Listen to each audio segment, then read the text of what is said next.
Hello ನಮಸ್ಕಾರ, ಇದು freedom ಟಿವಿಯ ಸ್ಪೆಷಲ್ ಪಾಡ್ಕಾಸ್ಟ್ ಕಾರ್ಯಕ್ರಮ. ಈ ಕಾರ್ಯಕ್ರಮದಲ್ಲಿ ಇವತ್ತು ನಮ್ಮ ಜೊತೆ ಜಾಯ್ನ್ ಆಗಿರೋದು ಒಂದು ವಿಶೇಷವಾದಂತಹ ಅತಿಥಿ. ಅವರು ನಟ ಹೌದು, ಅವರು ಸಾಮಾಜಿಕ ಹೋರಾಟಗಾರರು ಹೌದು, ಪ್ರಗತಿಪರ ಚಿಂತಕರು ಹೌದು, ಹಾಗೇನೆ ನಿರೀಶ್ವರವಾದಿಯೂ ಕೂಡ ಹೌದು. ಬೇರೆ ಯಾರೂ ಅಲ್ಲ, ಅವರೇ ಖ್ಯಾತ ನಟ ಕಿಶೋರ್ ಅವರು ಈ ಕಾರ್ಯಕ್ರಮದಲ್ಲಿ ಜಾಯ್ನ್ ಆಗಿದ್ದಾರೆ. ಸರ್, ನಮ್ಮ ಪಾಡ್ಕಾಸ್ಟ್ ಕಾರ್ಯಕ್ರಮಕ್ಕೆ ಆತ್ಮೀಯವಾದಂತಹ ಸ್ವಾಗತ. ಧನ್ಯವಾದ ಸರ್. ನಾನು ನಿಮ್ಮ ಜೊತೆ ಸಾಕಷ್ಟು ಮಾತನಾಡೋದಿದೆ, ಕೂಲಾಗಿ ಮಾತನಾಡೋಣ. ಗಂಭೀರ ಶಿಸ್ತು ಯಾವ ನಿಯಮಗಳು ಕೂಡ ಇಲ್ಲಿರೋದಿಲ್ಲ. ಸೊ ನನಗೆ ಪ್ರಥಮ ಪ್ರಶ್ನೆ ಸರ್ ನಿಮ್ಮ ಜೊತೆ ಇರೋದು, ಸಾಮಾನ್ಯವಾಗಿ ನಾವು ನಟರುಗಳನ್ನ ಕರೆಸ್ತೀವಿ ಸರ್ ಇಲ್ಲಿಗೆ. ಅವರು ಹೇಳೋದಿದೆ, ನಾನು ಬರಬೇಕಾದ್ರೆ ತುಳಸಿಗೆ ಪೂಜೆ ಮಾಡ್ಕೊಂಡು ಬಂದೆ, ಏನೋ ದೇವರ ಆಶೀರ್ವಾದ ಪಡ್ಕೊ ಬಂದೆ. ನಿಮ್ಮ ಜೊತೆ ನನಗೆ ಕೇಳೋದಕ್ಕಿರೋದು, ನೀವು ಏನೂ ಮಾಡದೆ ಹೆಂಗೆ ಬಂದಿರ್ತೀರಾ ಅಂತ. ಸುಲಭ ಅಲ್ಲ, ಕೆಲಸ ಕಡಿಮೆ. ಆ್ಯಕ್ಚುಲಾಗಿ ಸುಲಭ, ಏನು ಮಾಡದೇ ಇರೋದು ಸುಲಭ. ಆದರೆ ಒಂದು ಥರದಲ್ಲಿ ಏನು ಮಾಡದಿರೋದು ಕಷ್ಟ. ಯಾಕೆಂದರೆ ಸುಮಾರು ನಮಗೆ ನಾವೇ ಬೇಲಿಗಳು ಹಾಕೊಂಡಿರ್ತೀವಿ, ನಮ್ಮ ಮನಸ್ಸಿಗೆ ಬೇಲಿಗಳು ಹಾಕೊಂಡಿರ್ತೀವಿ, ಭಯಗಳನ್ನು ಹುಟ್ಟು ಹಾಕೊಂಡಿರ್ತೀವಿ. ಆ ಭಯಕ್ಕೆ ಎಲ್ಲ ಮಾಡಿಬರ್ಬೇಕಾಗತ್ತೆ. ಭಯ ಇಲ್ಲ ಅಂದರೆ ನಿರ್ಭಯವಾಗಿ ನಿರ್ಭಡಿಯಾಗಿ ಗೆಲ್ಬೇಕಾದ್ರೂ ಬರ್ಬೋದು, ತುಂಬ ಸುಲಭವಾಗಿ ಬರ್ಬೋದು. ಸರ್, ಮನುಷ್ಯನ ಶಾಂತಿ ಮತ್ತು ಸಮಾಧಾನಕ್ಕೆ ಒಂದು ಆಧ್ಯಾತ್ಮಿಕ ಒಂದು ಭಾಗ ಅಂತ ಹೇಳ್ತಾರಲ್ಲ ಸರ್, ಆ ಭಾಗನೇ ನಿಮ್ಮ ಜೊತೆ ಇಲ್ದಲ್ಲೇ ಇದ್ದರೆ ಶಾಂತಿ ಸಮಾಧಾನ ಹೆಂಗೆ ಸಿಗುತ್ತೆ ಅಂತ. ಸತ್ಯ ನಿಮಗೆ ಗೊತ್ತಿದ್ರೆ ಶಾಂತಿ ಸಮಾಧಾನ ಸಿಗೋದು ಸುಲಭ ಅನ್ಸುತ್ತೆ. ನಿಜ, ಶಾಂತಿ ಸಮಾಧಾನ ಅನ್ನೋದು ಅಗೇನ್ ರಿಲೇಟಿವ್. ನಿಮಗೆ ಅದು ಸಂದರ್ಭಕ್ಕೆ ತಕ್ಕ ಹಾಗೆ, ಸಮಯಕ್ಕೆ ತಕ್ಕ ಹಾಗೆ ಬದಲಾಗ್ತಾ ಹೋಗುತ್ತೆ. ಸತ್ಯ ನಿಮಗೆ ಗೊತ್ತಿರಬೇಕಾದ್ರೆ, ಸತ್ಯ ನಿಮ್ಮ ಜೊತೆಗೆ ಇರಬೇಕಾದ್ರೆ ಆ್ಯಕ್ಚುಲಾಗಿ ಸುಲಭ, ಬದುಕೋದು ಸುಲಭ, ಡಿಲೆಮಾಗಳಿರೋದಿಲ್ಲ. ಸರ್, ನಾನು ಸಾಕಷ್ಟು ನಾಯಕ ನಟರನ್ನ ಇಂಟರ್ವ್ಯೂ ಮಾಡಿದ್ದೀನಿ ಸರ್. ಸಾಕಷ್ಟು ನಾಯಕ ನಟರ ಮನಸ್ಸುಗಳು ಹೆಂಗಿರ್ತವೆ ಅಂಥೇಳಿ, ಕಲರ್ಫುಲ್ ಮನಸ್ಸುಗಳು ನಟರದು, ಬಣ್ಣದ ಜಗತ್ತು, ಒಂಥರ ಚಂಚಲ ಮನಸ್ಸುಗಳು. ನಿಮ್ಮ ಕೆಲ ನಿರ್ಧಾರಗಳೆಲ್ಲವೂ ಕೂಡ ಮೂಲ ನೆಲದ ಬಗ್ಗೆ ಆಗಿರುತ್ತೆ. ಒಬ್ಬ ಆ್ಯಕ್ಟರಿಗೆ ಇರಬಾರದಂತಹ ಕೆಲ ಸಿದ್ಧಾಂತಗಳು ನಿಮ್ಮ ಜೊತೆ ಇದ್ದಾವೆ ಅಂತ, ಅದಕ್ಕೇನು ಕಾರಣ ಸರ್? ಬಹುಶಃ ಸಾಹಿತ್ಯದ ಓದು ಅನಿಸುತ್ತೆ. ಕನ್ನಡ ಸಾಹಿತ್ಯ ಓದೋದಕ್ಕೆ ಶುರು ಮಾಡಿದ್ದು ಅದು ತುಂಬ ಅನುಕೂಲ ಆಯಿತು ಅನಿಸುತ್ತೆ. ಜೊತೆಗೆ ಒಂದು ಆಲೋಚನೆಯ ದಾರಿಯನ್ನು ಅದು ಹುಟ್ಟಾಕ್ಕೊಡ್ತು. ಎಲ್ಲ ನಮ್ಮ ಲೇಖಕರು, ಪಂಪನಿಂದ ಹಿಡಿದು ನಮಗೆ ಇತ್ತೀಚಿನ ಲೇಖಕರವರೆಗೂ, ಎಲ್ಲರೂ ತೇಜಸ್ವಿವರೆಗೂ, ನನಗೆ ಎಲ್ಲರೂ ಇನ್ಫ್ಲುಯೆನ್ಸ್ ಮಾಡಿದ್ದಾರೆ. ಎಲ್ಲರ ಆಲೋಚನೆಗಳು, ಎಲ್ಲರ ಸತ್ಯಾನ್ವೇಷಣೆಯ ದಾರಿಗಳು ಇನ್ಫ್ಲುಯೆನ್ಸ್ ಮಾಡಿದೆ ಅನಿಸುತ್ತೆ. ಹುಡುಕ್ತಾ ಹೋದಾಗ ಕಂಡಿದ್ದೆಲ್ಲ ಏನು ಸತ್ಯ ಏನೆಲ್ಲ ಕಾಣಿಸ್ತೋ ಅದನ್ನೆಲ್ಲ ನನ್ನದಾಗಿಸ್ಕೊಂಡು ಬದುಕ್ತಾ ಬಂದಿದ್ದೀನಿ. ಆಮೇಲೆ ಕಾರಣ ಸಾಹಿತ್ಯದ ಓದು ಅಂತ ಅನ್ಸುತ್ತೆ. ಸೊ ನಿಮಗೆ ಕೃಷಿ ಬಗ್ಗೆ ಸಾಕಷ್ಟು ಆಸಕ್ತಿ ಇದೆ ಅನ್ನೋದು ನನಗೆ ಗೊತ್ತು. ನೀವು ಕೃಷಿಕ ಅನ್ನೋದ್ರಲ್ಲಿ ಹೆಮ್ಮೆ ಇದೆ ನಿಮಗೆ? ಹೆಮ್ಮೆ ನನಗದೇ ಇತ್ತೀಚೆಗೆ ಆ ಹೆಮ್ಮೆ ಪಡೋದ್ರ ಬಗ್ಗೆನೂ ಒಂದಷ್ಟು ಆಲೋಚನೆಗಳು ಶುರುವಾಗಿದೆ. ಹೆಮ್ಮೆ ಪಡಬೇಕಾ ನಾನು ಅದಕ್ಕೆ ಅಂತಂದ್ಬಿಟ್ಟು. ಎಲ್ಲರೂ ಮಾಡ್ತಾ ಇರೋ ಕೆಲಸ ನಾನು ಮಾಡ್ತಾಯಿದ್ದೀನಿ. ನನಗೆ ಅದು ಎಲ್ಲರೂ ಮಾಡಬೇಕಾದ ಕೆಲಸ ಅಂತ ಅನಿಸುತ್ತೆ, ಮಾಡಬೇಕಾದ ಸರಿಯಾದ ಕೆಲಸ ಅನಿಸುತ್ತೆ. ಜೊತೆಗೆ ಸುಸ್ಥಿರವಾಗಿ ಬದುಕೋದಕ್ಕೆ ಒಂದು ದಾರಿ ಅಂತ ಅನಿಸುತ್ತೆ, ಸ್ವಾವಲಂಬಿಯಾಗಿ ಬದುಕೋದಕ್ಕೆ ಒಂದು ದಾರಿ ಅನಿಸುತ್ತೆ. ಸೊ ಅದನ್ನು ಹೆಮ್ಮೆ ಅಂದ ತಕ್ಷಣ, ಅದನ್ನು ನಾವು ಹೆಮ್ಮೆ ಅಂತ ಹೇಳೋಕ್ಕೆ ಹೋದ ತಕ್ಷಣ ಅದನ್ನು ನಾವು ಎಕ್ಸಾಜರೇಟ್ ಮಾಡಿ ಅದನ್ನು ತುಂಬ ಕಲರ್ಫುಲ್ಲಾಗಿ ತೋರಿಸೋದಕ್ಕೆ ಪ್ರಯತ್ನ ಪಡ್ತೀವಿ ಅನಿಸುತ್ತೆ. ತುಂಬ ಸಾಧಾರಣವಾದ ಬದುಕೋದು, ತುಂಬ ಸರಳವಾದ ನೈಜವಾದ ಬದುಕು ಅಂತ ನನಗೆ ಅನಿಸುತ್ತೆ ಅಷ್ಟೇ. ಅದಕ್ಕೆ ಅದೇ ಹೆಮ್ಮೆ ಅಂತಂದರೆ ಅಗೇನ್ ಅದಕ್ಕೊಂದು ಐಡೆಂಟಿಟಿ ಸೃಷ್ಟಿ ಮಾಡಿ, ನಾನು ಅದಕ್ಕೊಂದು ಅಸ್ಮಿತೆ ಸೃಷ್ಟಿ ಮಾಡಿ, ಆ ಅಸ್ಮಿತೆಗೆ ಯಾರಾದರೂ ಅದ್ರ ಬಗ್ಗೆ ಮಾತಾಡಿದ್ರೆ ನಾನು ಅವ್ರಿಗೆ ವಿರೋಧ ವ್ಯಕ್ತಪಡಿಸಿ ಅವ್ರನ್ನ ದ್ವೇಷಿಸಿ ಇವೆಲ್ಲ ಆಗಿಬಿಡುತ್ತೆ. ನನಗೆ ಈಗ ಅಸ್ಮಿತೆಗಳ ಬಗ್ಗೆನೇ ಸ್ವಲ್ಪ ಕಳವಳ ಶುರುವಾಗಿದೆ ಇತ್ತೀಚೆಗೆ. ಹಾಗಾಗಿ ಅದೊಂದು ಸಾಧಾರಣವಾದ ನೈಜವಾದ ಕೆಲಸ ಅಂತ ನನಗನ್ಸುತ್ತೆ. ಅದಕ್ಕೋಸ್ಕರ ಮಾಡ್ತಾಯಿದ್ದೀನಿ. ನಿಮ್ಮ ನಟನೆಗೊಂದು ಅಭಿಮಾನಿಗಳಿದ್ದಾರೆ, ಆಮೇಲೆ ನಿಮ್ಮ ಸಿದ್ಧಾಂತಕ್ಕೊಂದು ಅಭಿಮಾನಿಗಳಿದ್ದಾರೆ ಸರ್. ಕಿಶೋರ್ ಅವರು ಹೆಂಡತಿ ಮಕ್ಕಳ ಜೊತೆನೂ ಇಷ್ಟ ಮುಗ್ಧರಾಗಿರ್ತಾರಾ ಅನ್ನೋ ಒಂದು ಕ್ಯೂರಿಯಾಸಿಟಿ ಇರುತ್ತೆ ಸರ್. ಇಲ್ಲ, ಅಭಿಮಾನಿಗಳು ಅನ್ನೋದು ನನಗೆ ಅದ್ರ ಬಗ್ಗೆನೂ ಸಮಸ್ಯೆ ಇದೆ. ಅವರೆಲ್ಲರೂ ಸಿನಿಮಾ ಅಭಿಮಾನಿಗಳು ಅಂತ ನನಗನ್ಸುತ್ತೆ. ನಾನು ಸಿನಿಮಾ ನಟನಾಗಿರೋದ್ರಿಂದ ನಾನು ಏನು ಹೇಳಿದ್ರು ಕೇಳ್ತಾರೆ, ಆಲೋಚನೆಗಳು ಹೊಂದೋದ್ರಿಂದ ಕೇಳ್ತಾರೆ ಅದನ್ನು ಅನಿಸುತ್ತೆ. ಅವ್ರನ್ನ ಅಭಿಮಾನಿಗಳು ಅಂತ ಒಂದು ವರ್ಗಕ್ಕೆ ಸೇರಿಸೋದಕ್ಕೆ ನನಗೆ ಇಷ್ಟ ಇಲ್ಲ. ಅವರೆಲ್ಲರೂ ನನ್ನ ಥರನೇ ಅಷ್ಟೇ, ನಾನು ಅವ್ರ ಥರನೇ, ಅವರು ನನ್ನ ಥರನೇ ಅಷ್ಟೇ. ಮನೆಯಲ್ಲಿ ಗೊತ್ತಿಲ್ಲ ಇದು ಮುಗ್ಧತೆಯ ಅಂತ ಗೊತ್ತಿಲ್ಲ.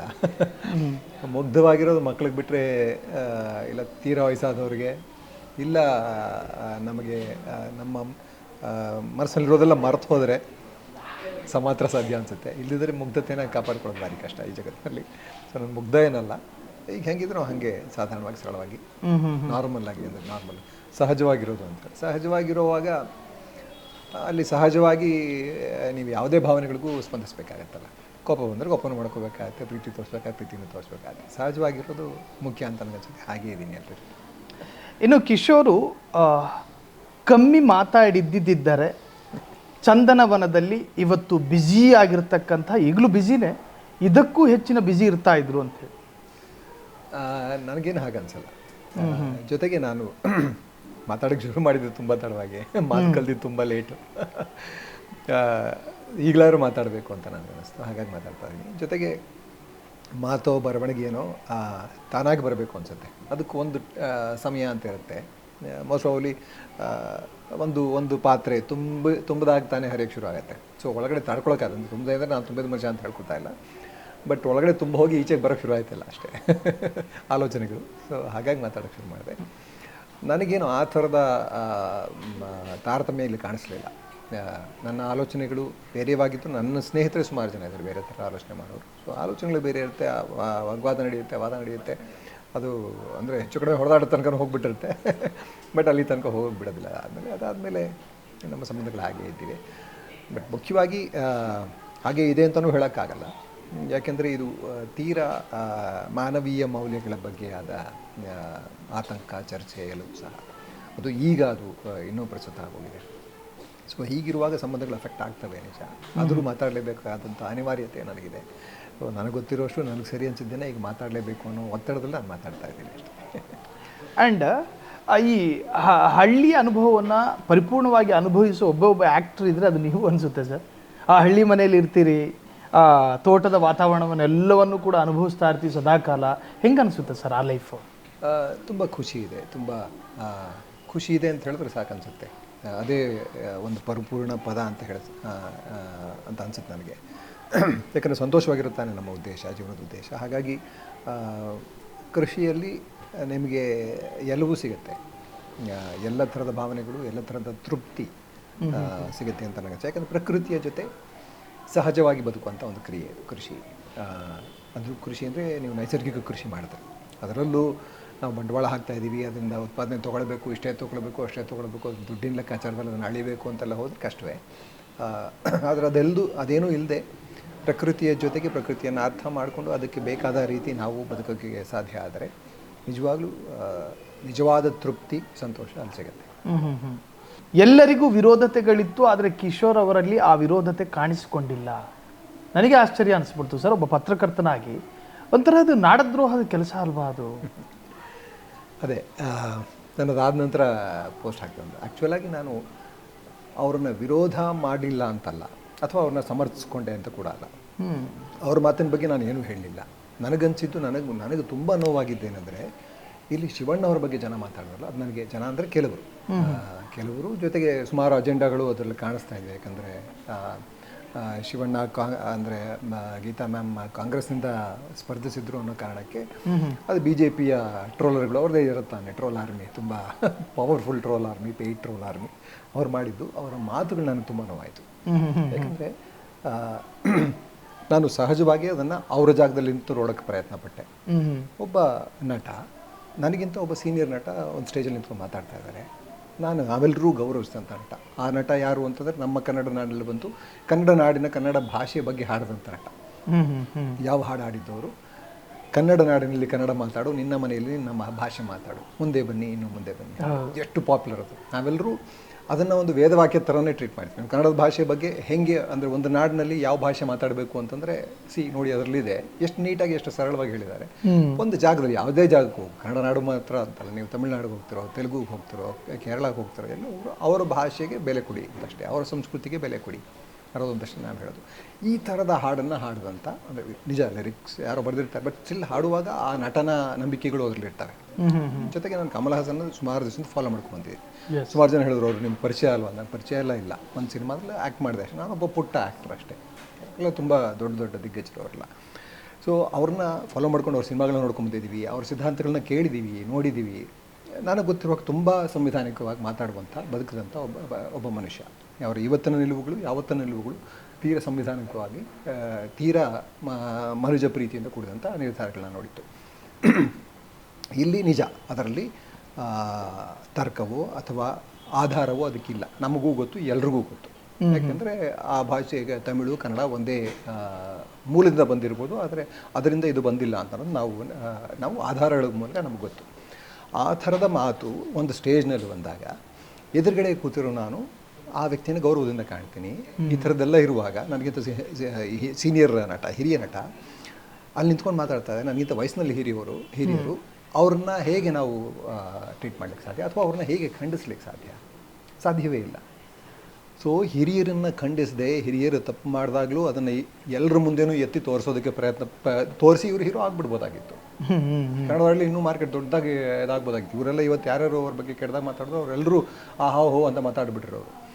ಅದೇನೂ ಮಾಡದೆ ಇವೆಲ್ಲ ಆಗುತ್ತೆ ಅಂತ ಗೊತ್ತಿದ್ದು ಸುಮ್ಮನಿದ್ದು, ಇವು ಡೆಫಿನೆಟಾಗಿ ಅದನ್ನು ಆಮೇಲೆ ಹೇಳಿರಲ್ಲ ಅಂತಲ್ಲ, ಸುಮ್ಮನಿದ್ದು ಬರೋದಿದೆಯಲ್ಲ, ಅದು ನಮ್ಮ ಕನ್ನಡ ಸಂಸ್ಕೃತಿ ಅಂತ ನಾನು ಹೇಳ್ತೀನಿ. ಹಿರಿಯರಿಗೆ ಗೌರವ ಕೊಡೋದು, ಇನ್ನೊಬ್ಬರು ತಪ್ಪು ಮಾಡಿದಾಗಲೂ ಅದನ್ನು ಎತ್ತಿ ಆಡಿ ತೋರಿಸದೆ ಸೂಕ್ಷ್ಮವಾಗಿ ಬೇರೆ ರೀತಿಯಲ್ಲಿ ಅವರ ಮನದಟ್ಟು ಮಾಡಿಸೋದು, ಇದು ನಮ್ಮ ಕನ್ನಡ ಪ್ರೇಮ. ಅದು ನನ್ನ ಕನ್ನಡ ಸಂಸ್ಕೃತಿ ಅಂತ ನನಗನ್ಸುತ್ತೆ. ನಾನು ಕನ್ನಡ ಮೇಷ್ನೆ, ನಾನು ಸೈನ್ಸಿಂದ ಬಿಟ್ಟು ಕನ್ನಡ ಹೋಗೋದು. ನಾನು ಸೈನ್ಸ್ ಓದ್ಕೊಂಡು ಏನು ಬೇಕಾದ್ರೂ ಕೆಲಸಕ್ಕೆ ಹೋಗ್ಬೋದಾಗಿತ್ತು. ಎಲ್ಲವನ್ನು ಬಿಟ್ಟು ನಾನು ಕನ್ನಡ ಸಾಹಿತ್ಯ ಬೇಕು ಅಂತ ಹೋಗಿ ಓದ್ಕೊಂಡವನು. ಸೊ ನನಗೆ ಕನ್ನಡ ಸಂಸ್ಕೃತಿ ಇದು ತಾಳ್ಮೆಯ ಸಂಸ್ಕೃತಿ, ಶಾಂತಿಯ ಸಂಸ್ಕೃತಿ, ಪ್ರೀತಿಯ ಸಂಸ್ಕೃತಿ ಕನ್ನಡ ಸಂಸ್ಕೃತಿ. ಯಾಕಂದ್ರೆ ನಾವು ಓದಿರೋದೇ ಅದು. ಕುವೆಂಪು ಹೇಳಿದ ವಿಶ್ವಮಾನವ ಸಂದೇಶನೇ ಅದು. ವಿಶ್ವಮಾನವ ಸಂದೇಶ ಅಂದರೆ ಎಲ್ಲ ಗಡಿಗಳನ್ನು ಮೀರಿ ಅಂತಲೇ ಹೇಳಿದ್ರು.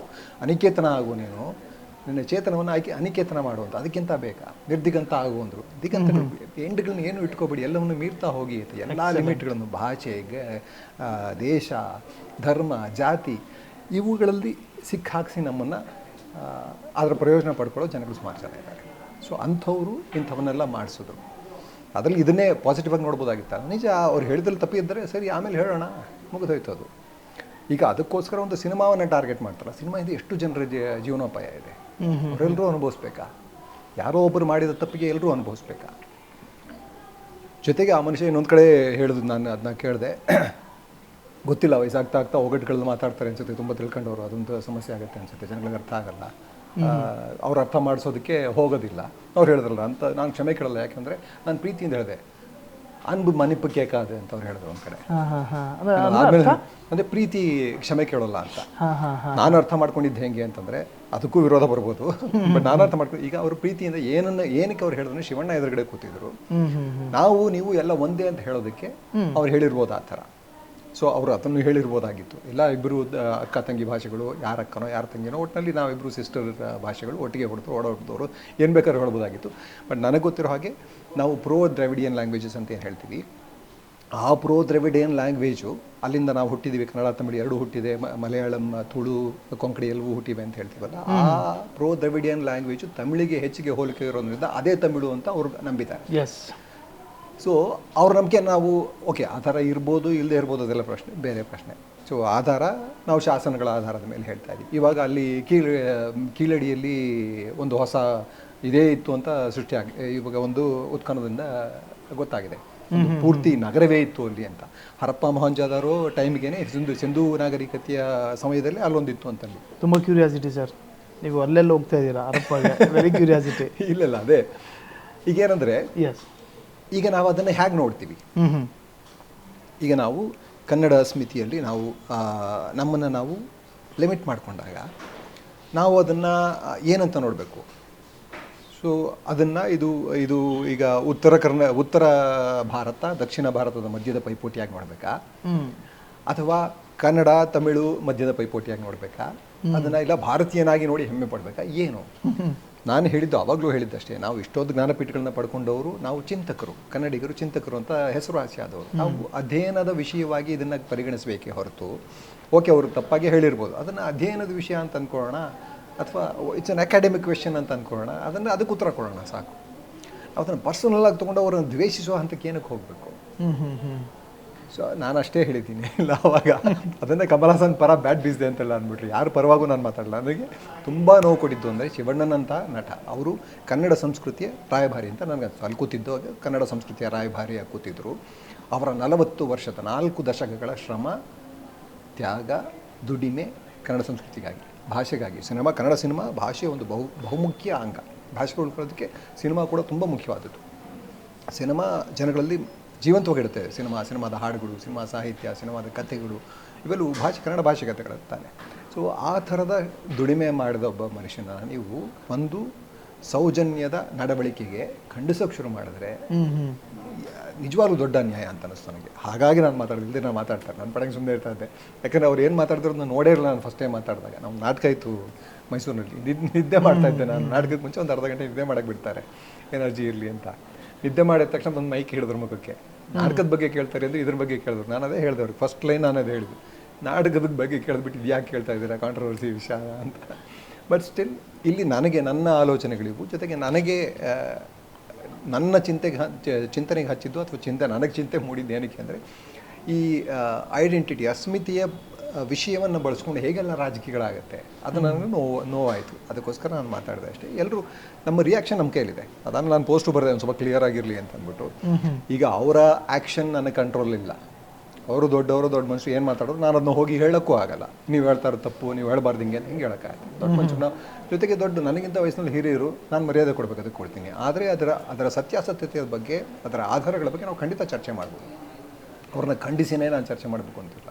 ಅವನಂಥವನು ಇಂಥವನು ಅಂತ ಅವ್ರನ್ನ ಆಡ್ಕೊಂಡೇ ನಾನು ಹೇಳಬೇಕು ಅಂತ ನಾನು ಆಧಾರಗಳು ಕೊಡ್ತೀನಿ. ನೋಡಿ ಸರ್, ಹಿಂಗಿದೆ, ಇಲ್ಲಿದೆ, ನಮ್ಮ ಶಾಸನಗಳಿದೆ, ಹಲ್ಮಿಡಿ ಇದೆ, ಇದು ಇಂಥ ಇಸವಿಯಲ್ಲಿ ಬಂದಿದೆ, ಅದರಿಂದ ಇದು ಹುಟ್ಟಿಲ್ಲ ಸರ್, ನಮಗೆ ಇದುವರೆಗೂ ದೊರಕಿರುವ ಆಧಾರಗಳ ಮೇಲೆ ಅದರಿಂದ ಇದು ಹುಟ್ಟಿಲ್ಲ, ಎರಡೂ ಒಂದೇ ಮೂಲದಿಂದ ಹುಟ್ಟಿದೆ ಅಂತ ನಾವು ಹೇಳ್ತೀವಿ. ನೀವು ಆ ಮೂಲವೇ ತಮಿಳು ಅಂತ ಹೇಳ್ತೀರ, ಅದು ನಿಮ್ಮ ನಂಬಿಕೆ, ಅದಕ್ಕೂ ಯಾವ ಆಧಾರವೂ ಇಲ್ಲ ಅಂತ. ಸೊ ನಮ್ಮಲ್ಲಿ ಹೆಂಗೆ ಅಂದರೆ ಭಾಷೆಯನ್ನು ಬಳಸಿ ಮಾಡೋ ರಾಜಕೀಯ ಇದೆಯಲ್ಲ, ಅದರ ವಿರುದ್ಧ ನಾನು ಮಾತಾಡ್ತೇನೆ. ಜೊತೆಗೆ ನಾವು ನಮ್ಮ ಪ್ರತಿಕ್ರಿಯೆ ನಮ್ಮ ಕೈಲಿದೆಯಲ್ಲ, ಅದನ್ನು ಸೌಜನ್ಯ ಪೂರ್ಣವಾಗಿ ಇಟ್ಕೊಳ್ಳೋಣ, ಅದನ್ನು ಶಾಂತಿಪೂರ್ಣವಾಗಿ ಇಟ್ಕೊಳ್ಳೋಣ, ಅದನ್ನು ಪ್ರೀತಿಪೂರ್ಣವಾಗಿ ಇಟ್ಕೊಳ್ಳೋಣ. ಅಷ್ಟೇ ತಾನೇ ನಾವು ಮಾಡಬೇಕಾಗಿತ್ತು. ಅದು ನಮ್ಮ ಕನ್ನಡ ಸಂಸ್ಕೃತಿ ಅಂತ ನಾನು ಹೇಳಕ್ಕೆ ಹೊರಟೆ ಅಷ್ಟೇ. ಅಲ್ಲ, ಸಾಕಷ್ಟು ಸಮರ್ಥನೆಗಳು ಹಸ್ತಲಾಘವ ಥರ ಇತ್ತು. ನೀವು ಮಾತ್ರ ಈಗ ಹೇಳಿದ್ದು ಸರ್, ಕನ್ನಡವನ್ನೇ ನೀವು ಆಲಿಂಗನ ಮಾಡ್ಕೊಂಡ ಮಟ್ಟಿಗೆ ನೀವು ಅದಕ್ಕೆ ಉತ್ತರ ಕೊಟ್ರಿ. ನಾನು ಅದೇ ಯಾವಲೋ ಒಂದ್ಸಲ ನನಗೆ ಮೊದಲೆಲ್ಲ ಅನಿಸ್ತಾಯಿತ್ತು, ಕನ್ನಡ ಅಂದರೆ ಏನು, ಯಾರೋ ಒಬ್ರು ಕರೆಕ್ಟು ರೇಡಿಯೋಲಿ ಏನೋ ಕೇಳಿದ್ರು ಒಂದ್ಸಲ, ಯಾವುದೋ ರಾಜ್ಯೋತ್ಸವಕ್ಕೆ ಕನ್ನಡ ಅಂದರೆ ಏನು ಅಂತ. ನನಗೆ ಸಡನ್ನಾಗಿ ಕನ್ನಡ ಅಂದರೆ ಏನು ಅಂತಲೇ ಹೊಳಿಲಿಲ್ಲ. ಕೊನೆ ಕನ್ನಡ ಅಂದರೆ ನಾನು ಅಂತ ಹೇಳಿದೆ. ಕನ್ನಡ ಅಂದರೆ ನಾನು ತಾನೆ, ನಾನು ಏನೇನಾಗಿದ್ದೀನೋ ಅದೆಲ್ಲವೂ ಕನ್ನಡ ಅಂದರೆ ಬರೀ ಭಾಷೆ ಮಾತ್ರ ಅಲ್ಲ, ನನಗೆ ಭಾವನೆ ಮಾತ್ರ ಅಲ್ಲ, ಈ ನಾಡಿನ ಮಣ್ಣು, ನೀರು, ಗಾಳಿ, ಭಾಷೆ, ಇಲ್ಲಿ ಸಂಸ್ಕೃತಿ, ಇಲ್ಲಿನ ಒಡನಾಟ ಎಲ್ಲವೂ ಸೇರಿದ್ದಾನೆ. ಒಟ್ಟಿನಲ್ಲಿ ನಾನು ಬದುಕಾಗಿ ಕಟ್ಕೊಂಡಿರೋದು, ನಾನು ಏನಾಗಿದ್ದೀನೋ ಅದೆಲ್ಲದಕ್ಕೂ ಕನ್ನಡವೇ ಕಾರಣ, ಅದೆಲ್ಲವೂ ಸೇರೇ ಕನ್ನಡ. ಸೊ ನಾನೇ ಕನ್ನಡ ಆಗಿರಬೇಕಾದ್ರೆ ನಾನು ಕನ್ನಡ ಭಾಷೆಯನ್ನು ಉಳಿಸಿ ಅಂತ ಹೇಳೋದು ಅಥವಾ ಭಾಷೆಗೋಸ್ಕರ ಇನ್ನೊಬ್ಬರನ್ನ ನಾನು ಅವಮಾನ ಮಾಡೋದು, ಇದೆಲ್ಲವೂ ನನಗೆ ತೀರಾ ಕೃತಕ ಅಂತ ಅನಿಸುತ್ತೆ. ಸರ್, ನಿಮ್ಮನ್ನು ಒಂದು ಸ್ವಲ್ಪ ಹೊತ್ತು ಪಾಲಿಟಿಕಲ್ಲಿ ಕರ್ಕೊಂಡು ಹೋಗ್ತೀನಿ ಸರ್. ನಮ್ಮ ಕೇಂದ್ರದ ಗೃಹ ಸಚಿವರು ಅಮಿತ್ ಶಾ ಅವರು ಹೇಳ್ತಾ ಇದ್ರು ಮೊನ್ನೆ, ನಾನೇನಾದರೂ ರಾಜಕೀಯದಲ್ಲಿ ನಿವೃತ್ತಿ ಏನಾದರೂ ಪಡೆದ್ರೆ ನಾನೊಬ್ಬ ಕೃಷಿಕನಾಗ್ತೀನಿ ಅಂತ ಹೇಳಿ. ಸೊ ನೀವು ಕೃಷಿಕರದ ಬಗ್ಗೆ ಒಲವಿರೋದ್ರಿಂದ ನಿಮ್ಮ ಹತ್ರ ಕೇಳ್ತಾ ಇದ್ದೀನಿ, ಆ ಮನುಷ್ಯನಿಂದ ಸಾಧ್ಯನಾ ಕೃಷಿ ಮಾಡೋದಕ್ಕೆ? ಕೃಷಿ ಸಾಧ್ಯ, ಮಾಡಿದ್ರೆ ಖಂಡಿತ ಬದಲಾಗ್ತಾರೆ ಅನಿಸುತ್ತೆ. ಈಗ ಏನಾಗಿದ್ರೋ ಅದಾಗಿರಲ್ಲ ಅಂತ ಮಾಡಬೇಕಿತ್ತು, ಮುಂಚೆನೇ ಮಾಡಬೇಕಾಗಿತ್ತು. ಮೋಸ್ಟ್ ಪ್ರಾಬ್ಲಿ ಗುಜರಾತಿನ ದಂಗೆಗಳಿಗಿಂತ ಮುಂಚೆ ಮಾಡಿಬಿಟ್ಟಿದ್ದರೆ ಸಾವಿರಾರು ಜನ ಬದುಕುಳ್ಕೊಂಡ್ಬಿಡ್ತಾಯಿದ್ರು. ಅದಲ್ಲದೆ ಇವ್ರಿಗೆ ಅಧಿಕಾರಕ್ಕೆ ಬಂದ ಮೇಲೆ ದೇಶದಲ್ಲಿ ಮಾಡಿರುವಂಥ ಅನ್ಯಾಯಗಳೆಲ್ಲವೂ ಯಾವುದೂ ಆಗ್ತಾ ಇರಲಿಲ್ಲ. ಯಾಕಂದರೆ ಕೃಷಿ ಸಹಜ ಕೃಷಿ, ಅದರಲ್ಲಿ ಒಂದೊಂದು ಕ್ರಿಮಿಗೂ ಅಲ್ಲಿ ಆ ನೆಲದಲ್ಲಿ ಇರುವಂಥ ಬೆಲೆಯನ್ನು ತೋರಿಸುತ್ತೆ ಸಹಜ ಕೃಷಿ. ಯಾಕಂದರೆ ಒಂದೊಂದು ಕ್ರಿಮಿಗೂ ಅದರದ್ದೇ ಆದ ಕೆಲಸ ಇದೆ, ಒಂದೊಂದು ಕೀಟಕ್ಕೂ ಅದರದ್ದೇ ಆದ ಕೆಲಸ ಇದೆ. ಯಾವ ಕೀಟವೂ ಮೇಲಲ್ಲ ಕೀಳಲ್ಲ, ಅದರ ದುಡಿಮೆನ ಅದು ಮಾಡ್ತಾ ಹೋಗ್ತಾ ಇರುತ್ತೆ. ಇವ್ರು ಹೇಳೋ ಹಂಗೆ ಇದು ಹಿಂದೂ ರಾಷ್ಟ್ರ ಆಗಬೇಕು, ಮುಸ್ಲಿಮರಿಗೆ ಜಾಗ ಇಲ್ಲ, ಕ್ರಿಶ್ಚಿಯನ್ರಿಗೆ ಜಾಗ ಇಲ್ಲ, ಜೈನರಿಗೆ ಜಾಗ ಇಲ್ಲ, ಬೌದ್ಧರಿಗೆ ಜಾಗ ಇಲ್ಲ ಅಂತೆಲ್ಲ ಹೇಳೋಂಗೆ ಇಲ್ಲ. ಯಾಕೆಂದರೆ ಅವರಿಲ್ಲ ಅಂತಂದರೆ ಅದು ಆ ನಾಡಾಗಿರಲ್ಲ, ಆ ಮಣ್ಣಾಗಿರಲ್ಲ, ಆ ಮಣ್ಣು ಫಲವತ್ತಾಗಿರೋದಿಲ್ಲ. ಸೊ ಮುಖ್ಯವಾಗಿ ಅಹಿಂಸೆಯನ್ನು ಹೇಳ್ಕೊಡುತ್ತೆ ಕೃಷಿ. ಇವರೆಲ್ಲರೂ ಮೊದಲೇ ಇವ್ರನ್ನ ಪಾಪ ತಪ್ಪು ದಾರಿಗೆ ಬಂದ್ಬಿಟ್ರದ್ದು, ಮೊದಲೇ RSS ಸೇರ್ಕೊಂಡು ಮೊದಲೇ ಇವ್ರನ್ನ ಕೃಷಿಗೆ ಹಾಕಿದ್ದಿದ್ದಾರೆ. ಇವ್ರನ್ನ ಚಿಕ್ಕ ಮಕ್ಕಳಿದ್ದಾಗಲೇ ಅವರು ಟೀ ಮಾರ್ತೀನಿ ಅಂತ ಇದ್ರಲ್ಲ ಮೋದಿಯವರು, ಅದ್ರ ಬದಲು ಅವ್ರು ಕೃಷಿ ಮಾಡಿಬಿಟ್ಟಿದ್ದಾರೆ. ನಿಜವಾಗ್ಲೂ ಇಷ್ಟೊಂದೆಲ್ಲ ಹಿಂಸಾತ್ಮಕವಾಗಿ ಮಾತಾಡ್ತಾನಲ್ಲ, ಯೋಚಿಸ್ತಾನೂ ಇರಲಿಲ್ಲ. ಒಬ್ಬ ಪ್ರಧಾನಿಯಾಗಿ ಆ ಮನುಷ್ಯ ಮುಸ್ಲಿಮರೆಲ್ಲ ಘುಸ್ಪೇಟಿಯಾಗಳು ಅಂತ ಹೇಳ್ತಾರೆ ಅಂದರೆ, ಈ ದೇಶದ ಪ್ರಜೆಗಳನ್ನು ನೀವು ಹೊರಗನವರು ಅಂತ ಹೇಳ್ತೀರಾ ಅಂತಂದರೆ ನಿಮಗೆ ನಿಜವಾಗ್ಲೂ ಮನುಷ್ಯತ್ವ ಅನ್ನೋದೇ ಇಲ್ಲ ಅಂತ ನಾನು ಹೇಳ್ತೀನಿ. ಆ ಮನುಷ್ಯತ್ವನ ನಿಜವಾಗ್ಲೂ ಕೃಷಿ ಹೇಳ್ಕೊಡ್ತಿತ್ತು ಅವರಿಗೆ. ಅವರು ತಡ ಮಾಡಲೇಬಾರ್ದು, ಇಮಿಡಿಯೇಟಾಗಿ ಮಾಡಬೇಕು. ಇಮಿಡಿಯೇಟಾಗಿ ಮಾಡಿದ್ರೆ, ಯಾಕಂದರೆ ಇನ್ನೂ ದೇಶ ಅವ್ರ ಕೈಲಿ ಇನ್ನೂ 3 ವರ್ಷನಾದ್ರು ಖಂಡಿತ ಇರುತ್ತಲ್ಲ, ಆ 3 ವರ್ಷನ ನಾವು ಒಳ್ಳೆ ದಿನಗಳು ನೋಡ್ಬೋದು ಅನ್ಸುತ್ತೆ. ನಿಜವಾದ ಅಚ್ಚೇ ದಿನ. ಆ್ಯಂಡ್ ನೀವು ಬರ್ತೀರಾ ಅನ್ನೋದು ಗೊತ್ತಾಗಿ ಒಂದಷ್ಟು ಆಡಿಯನ್ಸ್ಗಳು ಈ ತರಹದೊಂದು ಪ್ರಶ್ನೆಗಳನ್ನು ನೀವು ಕಿಶೋರ್ ಅವ್ರ ಜೊತೆ ಕೇಳಲೇಬೇಕು ಅಂತೇಳಿ ಒಂದಷ್ಟು ಪ್ರಶ್ನೆಗಳನ್ನು ಕಳಿಸ್ಕೊಟ್ಟಿದ್ದಾರೆ ಸರ್. ಹಂತವಾಗಿ ಕೇಳ್ತಾ ಹೋಗ್ತೀನಿ, ಅದಕ್ಕೂ ಮಧ್ಯೆ ಬೇರೆ ಮಾತನಾಡ್ತಾ ಹೋಗೋಣ. ಸರ್, ಅವ್ರ ಮೊದಲ ಪ್ರಶ್ನೆ ಅತ್ಯಂತ ಕ್ಯೂರಿಯಾಸಿಟಿ ಇರ್ತಕ್ಕಂತಹದ್ದು, ನಿಮ್ಮ ಮೊದಲ ದಿನಗಳಿಂದ ಸಿಕಂದರ್ವರೆಗೆ ಯಾತ್ರೆಯಲ್ಲಿ ನಿಮಗೆ ತೀರಾ ಪ್ರಮುಖ ತಿರುವು ಯಾವುದು? ಒಂದೊಂದು ಸಿನಿಮಾನೂ ಅದರದ್ದೇ ಆದ ತಿರುವನ್ನು ಕೊಡ್ತಾ ಬಂದಿದೆ. ಯಾಕಂದರೆ ಒಂದು ಕೆಲಸವನ್ನು ನೋಡಿ ಇನ್ನೊಂದು ಕೆಲಸ ಕೊಡ್ತಾರೆ, ಕೆಲಸಕ್ಕೆ ಕಾರಣ ಆಗುತ್ತೆ. ಹಾಗಾಗಿ ಒಂದಕ್ಕೆ ನಾನು ಒಂದನ್ನು ಹೆಸರಿಸಿದ್ರೆ ಇನ್ನೊಂದಕ್ಕೆ ಅವಮಾನ ಮಾಡ್ದಂಗೆ ಆಗುತ್ತೆ ಅನಿಸುತ್ತೆ. ಬಟ್ ತುಂಬ ಮೇಜರ್ ಟರ್ನ್ಗಳು ಅಂತಂದರೆ ಒಂದು ಆಕಾಶ್ ಮೊದಲು, ಕಂಠಿನೇ ಮೊದಲು ಪಾತ್ರ, ತುಂಬ ಅದ್ಭುತವಾದ ಪಾತ್ರ ಕಂಠಿಯಲ್ಲಿ ಸಿಕ್ತು. ಅದಕ್ಕಿಂತ ಮುಂಚೆ ತುಂಬ ಸಣ್ಣ ಸಣ್ಣ ಪಾತ್ರ ಮಾಡಿದೆ, ಬಟ್ ಮುಖ್ಯವಾದ ಪಾತ್ರ ಕಂಠಿಯಲ್ಲೇ ಆಗಿತ್ತು. ಕಂಠಿಯಿಂದ ರಾಕ್ಷಸ ಸಿಕ್ತು, ರಾಕ್ಷಸದಿಂದ ಆಕಾಶ್ ಸಿಕ್ತು, ಹಾಗೆ ಒಂದರಿಂದ ಒಂದು. ಆಕಾಶ್ ಮಾಡಿದ್ದು ತೆಲುಗಿನಲ್ಲಿ ರೋಲ್ ಸಿಗೋದಕ್ಕೆ ಕಾರಣ ಇದೆ. ಯಾಕಂದರೆ ವಜ್ರೇಶ್ವರಿ ಮೊದಲಿಂದನೂ ತುಂಬ ಸದಭಿರುಚಿಯ ಸಿನಿಮಾಗಳನ್ನ ಮಾಡೋದ್ರಲ್ಲಿ ಹೆಸರುವಾಸಿ, ಜೊತೆಗೆ ದೊಡ್ಡ ಆಡಿಯನ್ಸ್, ಫ್ಯಾಮಿಲಿ ಆಡಿಯನ್ಸ್ನ ರೀಚ್ ಆಗ್ತಾ ಇದ್ದಂಥ ಒಂದು ಸಂಸ್ಥೆ. ಅಂದರೆ ಅವ್ರು ಮಾಡಿದ ಎಲ್ಲ ಸಿನಿಮಾಗಳು ದೊಡ್ಡ ದೊಡ್ಡ ಫ್ಯಾಮಿಲಿ ಎಂಟರ್ಟೈನರ್ಸ್, ದೊಡ್ಡ ಹೆಚ್ಚಲ್ಲ. ಹಾಗಾಗಿ ಇಡೀ ದೇಶದಲ್ಲಿ ಎಲ್ಲ ಕಡೆ ಅವ್ರನ್ನ ಕುತೂಹಲದಿಂದ ನೋಡ್ತಾರೆ ವಜ್ರೇಶ್ವರಿ ಸಿನಿಮಾಗಳು ಬಂತು ಅಂತಂದರೆ. ಹಾಗೆ ನೋಡಿ ನನ್ನನ್ನು ಸೆಲೆಕ್ಟ್ ಮಾಡ್ಕೊಂಡಿದ್ದು ಹ್ಯಾಪಿಗೆ. ಸೊ ಹ್ಯಾಪಿ ನಂತರ ನೆಕ್ಸ್ಟು ಪೊಲ್ಲಾದವನ್ ತಮಿಳಿನಲ್ಲಿ ಫಸ್ಟ್ ಸಿನಿಮಾ. ಹ್ಯಾಪಿ ನೋಡಿ ಆ್ಯಕ್ಚುಲಾಗಿ ವೆಟ್ರಿಮಾರನ್ನ ಇನ್ನೊಂದು ಸಿನಿಮಾಗೆ ಅಂತ ಅಪ್ರೋಚ್ ಮಾಡಿದೆ, NH4 ಅಂತ. ಅದಾಗಲಿಲ್ಲ. ಅದಾದ ನಂತರ ಪೊಲ್ಲಾದವನ್ ಆಯಿತು. ಅದಾದ ನಂತರ ಕನ್ನಡದಲ್ಲಿ ತುಂಬ ದೊಡ್ಡ ಹಿಟ್ ಅಂತ ಹೇಳ್ಬೋದು. ಅದು ಅದೇ ತಿರುವು ಅಂತ ಹೇಳೋಕ್ಕಾಗಲ್ಲ, ಎಲ್ಲವೂ ಸಣ್ಣ ಸಣ್ಣ ತಿರುವುಗಳನ್ನ ಕೊಡ್ತಾ ಬಂದಿದೆ. ದೊಡ್ಡ ತಿರುವು ಹಿಟ್ಟಾದಾಗ ಆಗುತ್ತಲ್ಲ, ಹಾಗಾಗಿ ಅವುಗಳನ್ನ ಹೆಸರಿಸ್ಬೋದು ಅನಿಸುತ್ತೆ. ದುನಿಯಾ ಒಂದು ದೊಡ್ಡ ತಿರುವು ಅನಿಸುತ್ತೆ. ಯಾಕಂದರೆ ಫಸ್ಟ್ ಟೈಮ್ ಪೊಲೀಸ್ ರೋಲ್ ಸಿಕ್ತು, ಅದು ತುಂಬ ಚೆನ್ನಾಗಿ ಅಕ್ಸೆಪ್ಟ್ ಆಯಿತು, ತುಂಬ ಚೆನ್ನಾಗಿ ನಾನು ಪಿಕ್ಚರೈಸ್ ಕೂಡ ಮಾಡಿದೆ. ಇವೆಲ್ಲವೂ ಕಾರಣ ಆಗುತ್ತೆ, ನಾನು ಮಾತ್ರ ಅಂತಲ್ಲ. ಅದಾದ ನಂತರ ನೆಕ್ಸ್ಟ್ ವೀರಪ್ಪನ್ ಒಂದು ದೊಡ್ಡ ಒಂದು ಮೈಲ್ ಸ್ಟೋನ್ ಆಯಿತು ಅನಿಸುತ್ತೆ. ಅದಾದಮೇಲೆ ನೆಕ್ಸ್ಟ್ ಕಾಂತಾರ ಒಂದು ದೊಡ್ಡ ತಿರುವು ಅನಿಸುತ್ತೆ. ನನಗೆ ತಿರುಗಿ ಸುತ್ತಾ ಅಲ್ಲೇ ಸುತ್ತಾ ಇದ್ದೀನಿ. ಸರ್, ಇನ್ನು ರಜನಿಕಾಂತ್ ಅವ್ರ ಜೊತೆ ತೀರಾ ಹತ್ತಿರದಲ್ಲಿ ವೇಟಯ್ಯನ್ ಸಿನಿಮಾದಲ್ಲಿ ಶೂಟಿಂಗಲ್ಲೂ ಕೂಡ ಇದ್ರಿ. ಆ ಸಿನಿಮಾದಲ್ಲಿ ಅವರನ್ನು ಹತ್ತಿರದಿಂದ ಗಮನಿಸಿದ್ದೀರಿ. ಸರ್, ಅವ್ರ ಜೊತೆ ಆ ಶೂಟಿಂಗ್ನಲ್ಲಿ ಅಥವಾ ಆ ಸಿನಿಮಾದಲ್ಲಿ ನೀವು ಕಲ್ತಿರ್ತಕ್ಕಂಥ ಅಂಶಗಳೇನೇನು ಸರ್? ನೀವು ಮುಗ್ಧತೆ ಅಂತ ಹೇಳ್ತಿದಾರಲ್ಲ, ನಾನು ಕಲಿಯೋಕ್ಕೆಲ್ಲ ಆಗಲಿಲ್ಲ, ಅದು ಕಲಿಯೋಕ್ಕಾಗಲ್ಲ.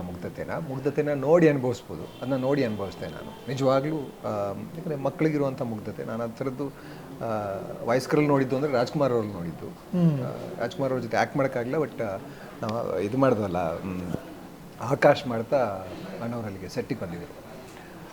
ನಮಗೆಲ್ಲ ಹೆಂಗೆ ಅಂದರೆ ಹೋಗಿ ಮಾತಾಡೋದು ತೊಂದರೆ ಆಗುತ್ತೆ ಅಂತ ನಾನು ದೂರದಲ್ಲೇ ಇದ್ಬಿಡ್ತೇನೆ. ಅವರ ಕೆಲಸವನ್ನು ತೀರಾ ಅಭಿಮಾನದಿಂದ ನೋಡುವಂಥವ್ನು ನಾನು. ಆದರೆ ಅವ್ರಿಗೆ ತೊಂದರೆ ಆಗಬಾರ್ದು ಅಂತಲೂ ಯೋಚನೆ ಮಾಡ್ತಿದ್ದೆ, ದೂರನೇ ಇರ್ತಿದ್ದೆ. ಪೂಜೆ ಮುಹೂರ್ತ ದಿವಸನೇ ಅನಿಸುತ್ತೆ. ನನ್ನ ಪಡೆಗೆ ನಾನು ಈಚೆ ನಿಂತ್ಕೊಂಡಿದ್ದೆ. ನಾನು ಹೊಸಬ ಬೇರೆ, ಆವಾಗ ನನಗೆ ಯಾರು ಗೊತ್ತಿರಲಿಲ್ಲ, ನಾನು ಮಾತಾಡ್ಸೋದು ಚೆನ್ನಾಗಿರಲ್ಲ ಅಂತ ನನ್ನ ಪಡೆಗೆ ಒಂದು ಕಡೆ ನಿಂತ್ಕೊಂಡಿದ್ದೆ. ಅವರು ಪೂಜೆ ಒಳಗಡೆ ಎಲ್ಲ ನಡೀತೀವಿ, ಏನೋ ಕೆಲಸ ನಡೀತದೆ, ಶಾರ್ಟ್ ಪ್ರಿಪೇರ್ ಮಾಡ್ಕೋತೀವಿ. ಈಚೆ ಬಂದರು, ಇವರೊಬ್ಬರೇ ಈಚೆ ಬಂದರು, ಯಾರೂ ಇರಲಿಲ್ಲ ಜೊತೆಗೆ. ಸುಮ್ಮನೆ ಹಿಂಗೆ ಈಚೆ ಬಂದು ಎಲ್ಲ ನೋಡಿಕೊಂಡು, ಈ ಮರಗಳೆಲ್ಲ ಎಷ್ಟು ಚೆನ್ನಾಗಿದೆ ಅಲ್ವಾ, ಅವ್ರಿಗೆ ಸಿನಿಮಾ ಬಗ್ಗೆ ಇದ್ರ ಬಗ್ಗೆ ನೀನು ಯಾರು ಏನೂ ಹೇಳಿಲ್ಲ, ಅದ್ರ ಬಗ್ಗೆ ತಲೆನೇ ಕೆಡ್ಸ್ಕೊಂಡಿರಲಿಲ್ಲ. ಅವರಿಗೆ ಸದ್ಯಕ್ಕೆ ಆ ಜಾಗದಲ್ಲಿ ಅದೆಲ್ಲ ಚೆನ್ನಾಗಿದೆ ಅನಿಸ್ತು. ನಾನು ಎದುರುಗಡೆ ಸಿಗದೆ ನನ್ನ ಹತ್ರ ಹೇಳಬೇಕು ಅನಿಸ್ತು, ಹೇಳಿದ್ರು. ಇಷ್ಟು ಮುಗ್ಧತೆ ನನಗೆ ಕಂಡಿದ್ದು ಮತ್ತೆ ರಜನಿಕಾಂತ್ ಅವರಲ್ಲಿ. ಯಾವುದೋ ಒಂದು ಶಾರ್ಟ್ ಮುಗಿಸಿ, ಅದು ಯೂಶ್ವಲಾಗಿ ಏನಾದ್ರೆ ತುಂಬ ದೊಡ್ಡ ಕ್ಲೈಮ್ಯಾಕ್ಸ್ ಶೂಟ್ ಮಾಡ್ತಾರೆ. ನನಗೂ ಸುಮಾರು ಒಂದು ಲೈನ್ಸ್ ಎಲ್ಲ ಇತ್ತು, ಪ್ರಾಕ್ಟೀಸ್ ಮಾಡ್ಕೋಬೇಕಲ್ಲ, ಅಲ್ಲೇ ಸುಮ್ಮನೆ ಗರ ಅಂತ ತಿಳ್ಕೊಂಡು ಪ್ರಾಕ್ಟೀಸ್ ಮಾಡ್ಕೋತಾ ಇದ್ದೆ ನಾನು.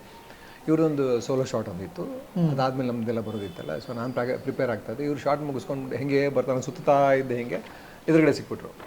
ಎದುರುಗಡೆ ಸಿಕ್ಕ ತಕ್ಷಣ ಅವರ ಫಸ್ಟ್ ಇದೇನಿತ್ತು ಅಂದರೆ ಆ ಶಾರ್ಟ್ ಮುಗಿಸಿದ್ರಲ್ಲ, ಆಗ್ತಾನೆ, ಈ ಶಾರ್ಟ್ ನೋಡಿದ್ಯಾ ಅಂತಂದ್ರೆ, ನಾನು ಇಲ್ಲ ಸರ್, ನಾನು ಡೈಲಾಗ್ ಪ್ರಾಕ್ಟೀಸ್ ಮಾಡ್ಕೋತಾ ಇದ್ದಲ್ಲ, ಇಲ್ಲ ಸರ್ ಅಂದರೆ ಸಖತ್ತಾಗಿತ್ತು ಶಾರ್ಟು, ಅವ್ರದ್ದೇ ಶಾರ್ಟು.